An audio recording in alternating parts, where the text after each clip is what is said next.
Hai Gorgeous, welcome to my place. Terima kasih sudah mengklik video ini. Nggak pakai lama, watch.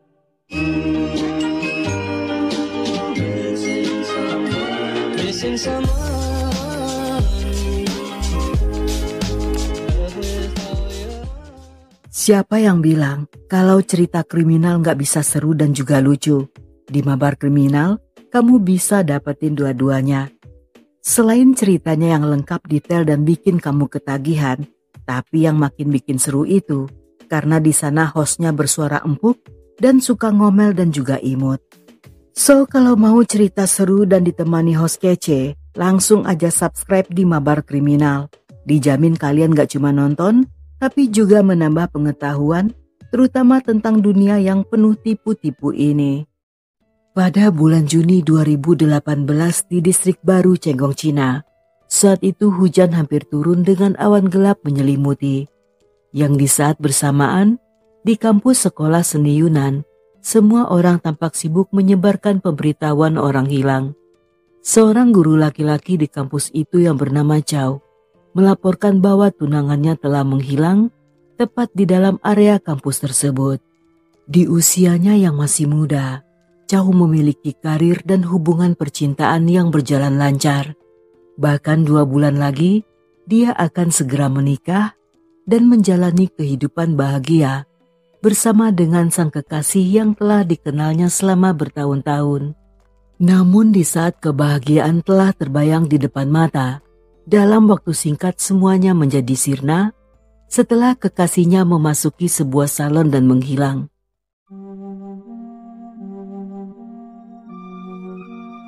Yuqing yang berusia 25 tahun, lahir di kota Chonzhou, Provinsi Hunan. Dia tumbuh dalam keluarga yang berantakan karena orang tuanya bercerai saat dia masih berusia 2 tahun. Dan sejak saat itu, dia dibesarkan oleh ibunya, sehingga Yuqing hampir tidak memiliki kenangan tentang ayahnya. Setelah perceraian, dia dan ibunya pindah ke kota Yuyang. Dan karena mereka hidup saling bergantung, sehingga ibunya yang sibuk bekerja saat itu tidak mau menikah lagi demi membesarkan sang putri. Dan di bawah asuhan ibunya, Yuqing pun tumbuh menjadi anak yang mandiri. Ketika mengetahui putrinya memiliki hobi menyanyi dan menari, sang ibu mendaftarkannya ke sanggar tari, yang sejak saat itu hingga masa dewasa, Yuqing selalu ikut serta dalam berbagai pertunjukan panggung bergengsi.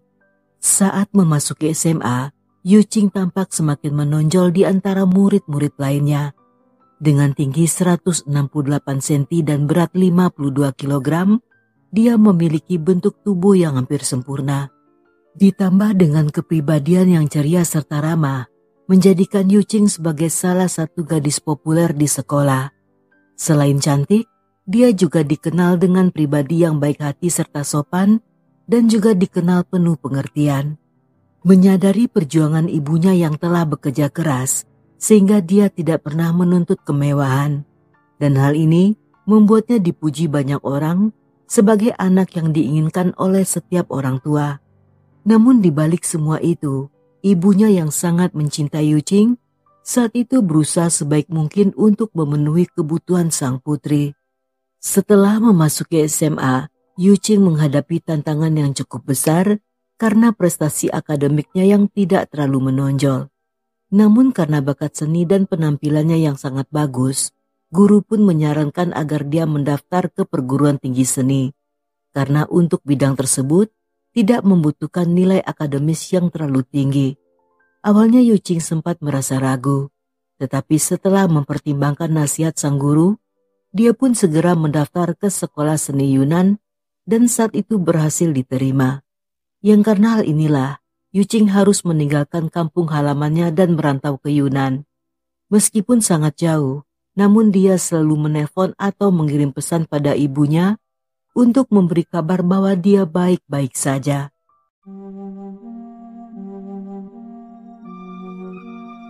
Selama kuliah, banyak teman sekelasnya yang sering bepergian, tetapi Yuqing sama sekali tidak pernah ikut serta. Karena di waktu libur, dia memilih untuk bekerja dan mencari uang atau bahkan juga fokus belajar. Selain itu, Yuqing sangat berhati-hati dalam menjalin hubungan asmara. Baginya, menyelesaikan pendidikan jauh lebih penting daripada mencari pasangan. Selain rajin mengerjakan tugas dan pekerjaan rumah, dia juga aktif mengikuti berbagai kegiatan di kampus. Yang dengan begitu, dia terus mengasah kemampuannya, memperkaya pengalaman panggung, serta membangun mental yang kuat. Dalam masa-masa ini, Yuqing selalu memanfaatkan setiap peluang yang ada selama kuliah di sekolah seni Yunan. Semua dilakukannya demi untuk mempersiapkan diri memasuki dunia hiburan. Dan dalam waktu singkat, dia pun mulai berakting dalam berbagai iklan dan memperkenalkan dirinya ke dunia industri hiburan. Karena prestasinya yang sangat baik, sehingga setelah lulus, dia pun ditugaskan ke kelompok seni tari dan lagu Mutiara Provinsi Yunan. Sebagai pribadi yang penuh perhatian dan pekerja keras, Yuqing pun menjadi andalan bagi kelompok tersebut. Penampilan dan ekspresi emosionalnya di atas panggung selalu luar biasa. Setiap kali rombongan memiliki pertunjukan penting, dia selalu menjadi pilihan utama.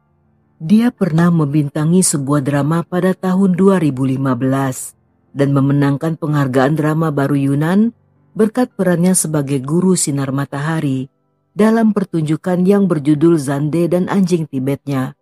Meskipun karirnya tidak langsung melejit, tetapi Yuqing tidak terburu-buru. Dia memilih berkembang secara perlahan tetapi pasti, serta membangun namanya dengan kerja keras dan dedikasi.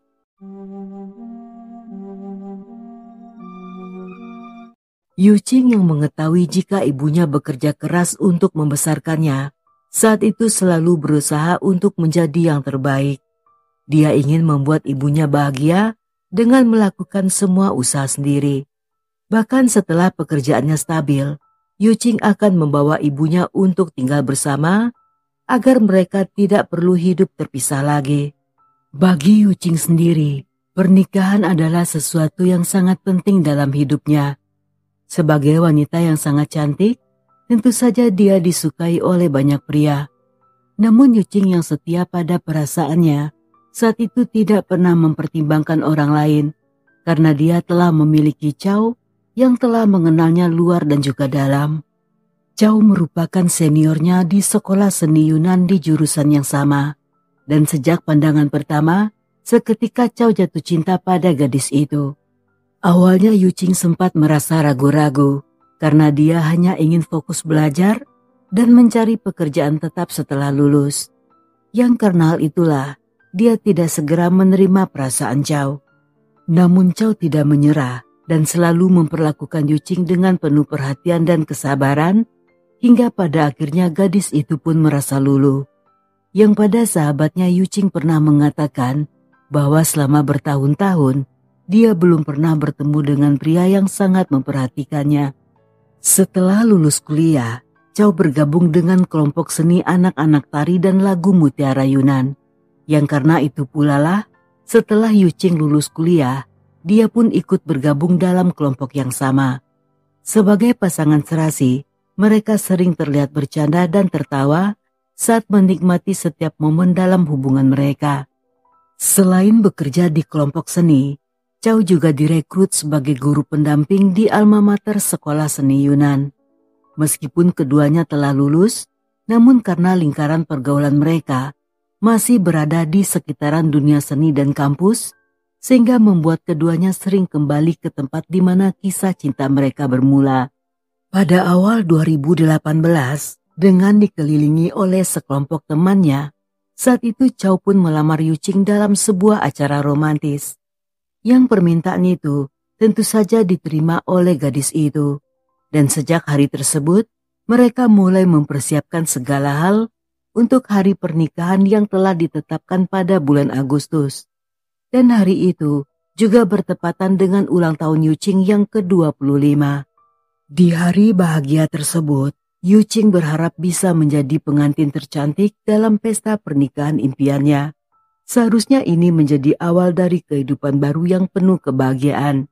Tetapi tidak seorang pun yang menyangka jika ada kejadian tragis di mana calon pengantin itu menghilang tanpa jejak.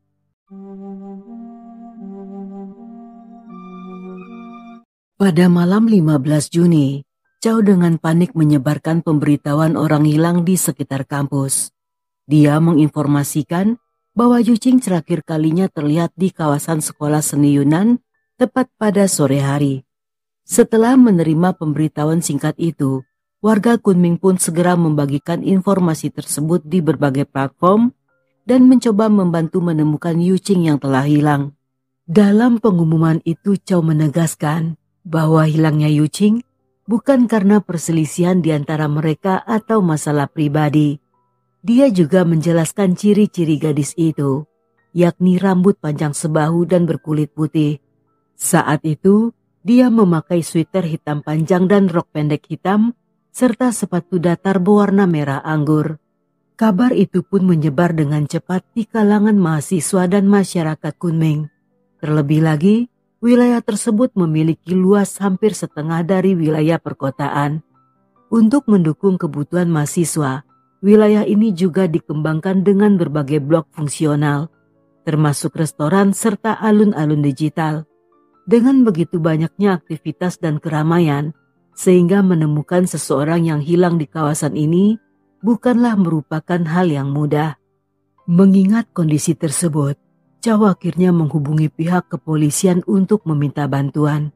Yang di dalam laporan itu, dia menjelaskan bahwa di sore hari seperti biasanya, dia dan Yuqing kembali ke kampus setelah pulang bekerja.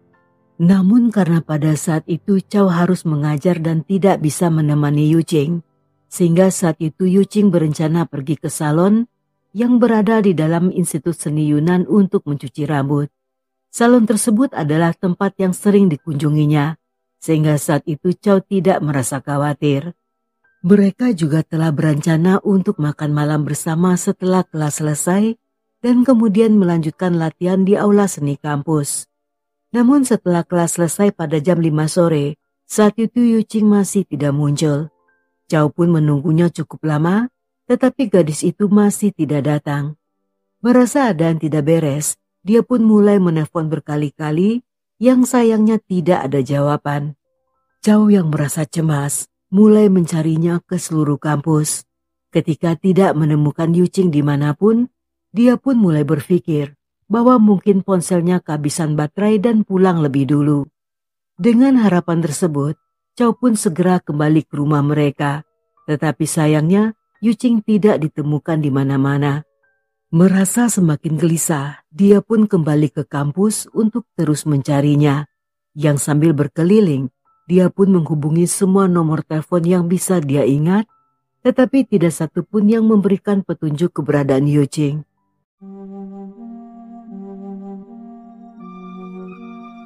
Menyadari situasi ini semakin buruk, Chow akhirnya memposting pengumuman orang hilang di WeChat Moments dan menghubungi ibu Yuqing yang jauh tinggal di Hunan. Mendengar hal ini, wanita itu pun sangat panik dan segera berangkat ke Kunming. Sekitar jam 7 malam, Chow tiba-tiba menerima pesan SMS dari nomor ponsel Yuqing. Yang saat itu, dia mengaku bahwa ponselnya rusak dan sedang diperbaiki. Yuqing juga meminta Chow agar tidak menelponnya lagi dan berjanji akan pulang paling lama pada jam 10 malam. Sebagai seorang kekasih yang sangat mengenal Yuqing, dengan cepat Chow merasa pesan tersebut sangat janggal. Karena Yuqing berasal dari Hunan, sedangkan gaya penulisan pesan tersebut memiliki dialek Yunan. Selain itu pesan tersebut dikirim melalui pesan SMS biasa, sedangkan mereka selalu berkomunikasi melalui WeChat. Dan yang paling aneh, Yuqing justru mengirim pesan dari ponsel yang sebelumnya diakui sedang rusak. Kejanggalan tersebut juga dirasakan oleh teman-teman Yuqing yang menduga bahwa mungkin saja gadis itu mengalami kecelakaan. Yang karena hal inilah, mereka pun mulai menyebarkan berita hilangnya Yuqing. Setelah mendapat laporan, polisi segera melakukan penyidikan dengan memeriksa rekaman CCTV di sekitar area kampus. Yang di sana terakhir kalinya, gadis itu terekam di tanggal 15 Juni sekitar jam 3.44 sore. Yuqing tampak berjalan sendirian ketika dia melewati sebuah toko di kampus dan tidak terlihat adanya hal-hal yang mencurigakan. Setelah melakukan pencarian, tepat 24 jam kemudian sekitar jam 6 sore, polisi menemukan jasad Yuching di sebuah sungai kecil yang terletak di sebelah lapangan sepak bola Institut Seni Yunan. Jasad tersebut ditemukan dengan mudah karena pada saat itu ketinggian air di sungai tidak dalam. Yuching ditemukan tanpa busana dan wajahnya mengalami kerusakan parah akibat kekerasan. Pada jam 8.22 malam, melalui akun Weibo resmi, Komite Manajemen Distrik Chengjong mengumumkan bahwa Biro Keamanan Publik saat itu telah menangkap seorang pria berusia 20 tahun bernama Mukun yang merupakan pemilik salon di sekolah seni Yunan yang juga sekaligus merupakan petugas patroli. Polisi juga meminta warganet untuk tidak mempercayai atau menyebarkan informasi palsu. Mereka menghimbau masyarakat agar melindungi privasi korban dan keluarganya serta tidak mengganggu penyelidikan yang sedang berlangsung. Dalam persidangan awal, Mukun memberikan kesaksian tentang kejadian di hari itu. Dia pun mengaku bahwa pada saat Yuching datang ke salon untuk potong rambut, mereka sempat bertengkar karena kartu keanggotaan salon yang dimana tanpa sengaja dia telah melukai gadis itu. Namun berdasarkan bukti yang dikumpulkan selama investigasi, menunjukkan bahwa pelaku telah merencanakan pembunuhan tersebut dan kemudian melakukan pelecehan terhadap korban. Hal ini berbeda dari pemberitaan awal media yang menyatakan bahwa pembunuhan tersebut terjadi karena perselisihan kartu. Dan dalam interogasi lanjutan, pada akhirnya Mukun menceritakan apa yang terjadi.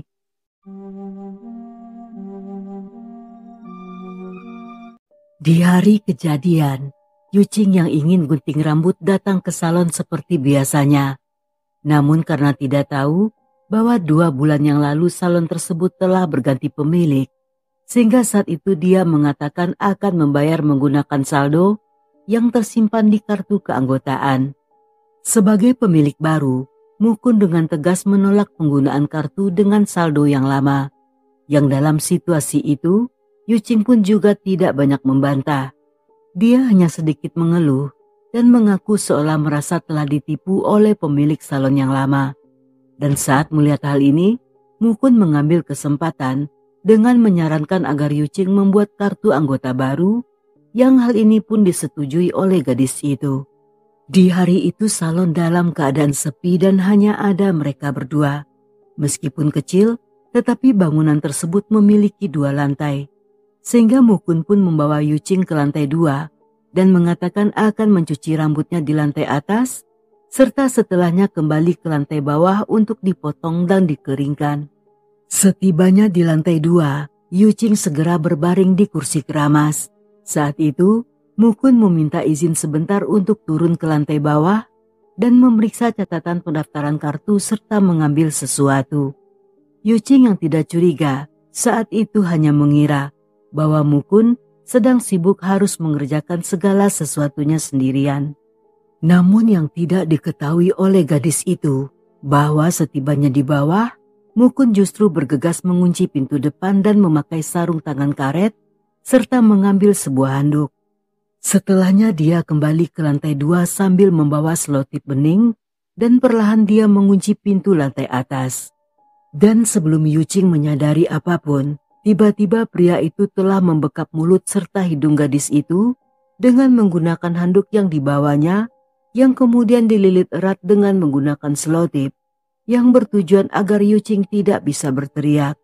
Ketika Yuching berusaha untuk memberontak, Mukun pun menggunakan sebelah tangannya untuk menekan leher Yuching yang membuat gadis itu kehabisan nafas dan tewas di tempat. Setelah memastikan Yuching tewas, Mukun pun kembali turun ke lantai bawah. Dia pun melepas papan tanda yang bertuliskan open dan menggantinya dengan tulisan close.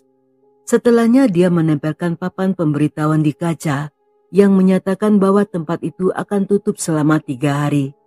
Hal ini membuat orang-orang yang lewat di depan tempat tersebut seketika merasa sangat heran, karena libur adalah merupakan di luar kebiasaan Mukun.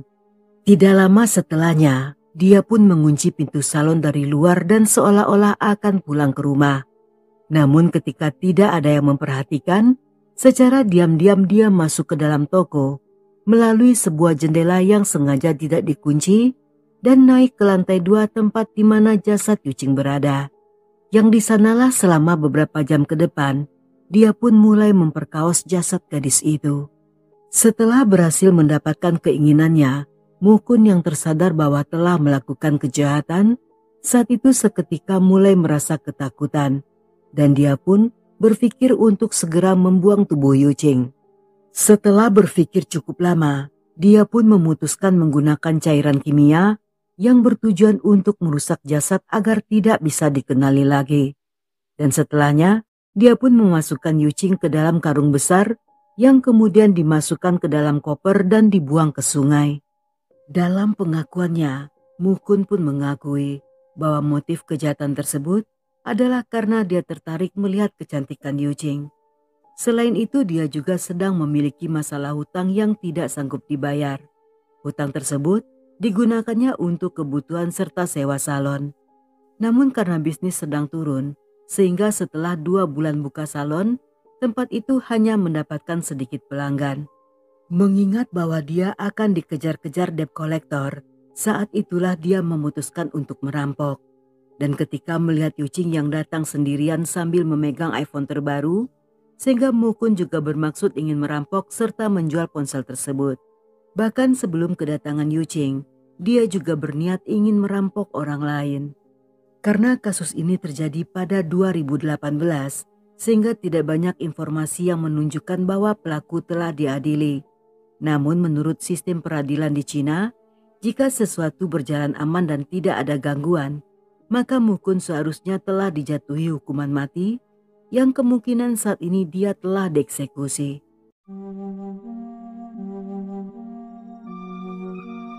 Dengan adanya kejadian ini, Chow merasa sangat menyesal karena di saat itu tidak bisa menemani Yuching.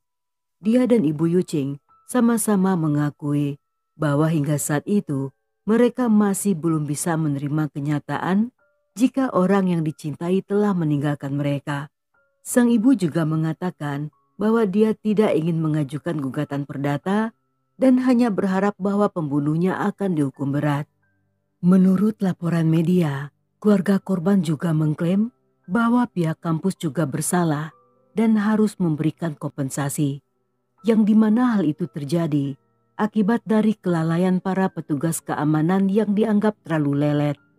Berdasarkan pengakuan Chow dan seorang siswa, di saat awal-awal Yuching hilang, mereka sempat mendatangi petugas keamanan tersebut untuk meminta rekaman CCTV.